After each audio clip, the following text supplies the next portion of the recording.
With the case count climbing, thousands of children are heading back to class, and we're already hearing about COVID cases in schools that have opened.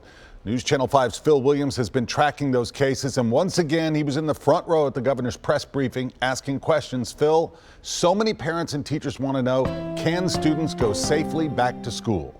Yeah, that's definitely the question, and the key, experts say, is following the safety protocols. Just today, we're hearing about 2 new districts where there are concerns. In Williamson County, the start of in-person classes at Chapman's Retreat Elementary in Spring Hill has been delayed after a person who works in the front office tested positive. The rest of the front office staff has been quarantined. And in Marshall County, the director of schools confirms my information that a football player at Forest High School in Chapel Hill tested positive, but in this case, families were not told. He says because the player did not show symptoms until 2 days after his last practice. And he confirms a staff member at Delk Henson Intermediate was exposed to someone with COVID, but she was allowed to return to school wearing a mask without having to be tested.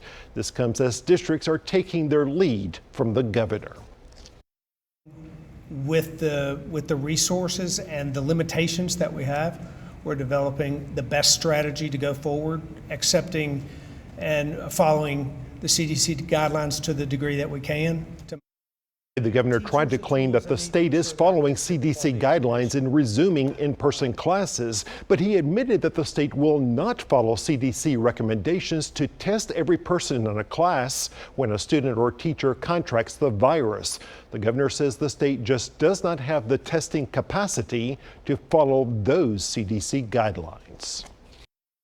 If you do not have the ability to follow CDC guidelines, how can you say you are safely reopening schools? The CDC also says that the best way for kids to learn is that we should have in-person learning. That's their guidance as well. I'm talking about testing capacity.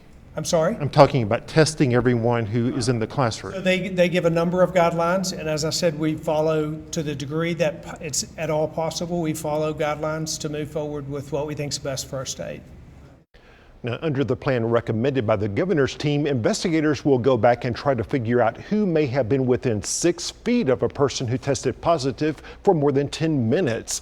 Those people will be required to quarantine for 14 days, but no one else will be affected.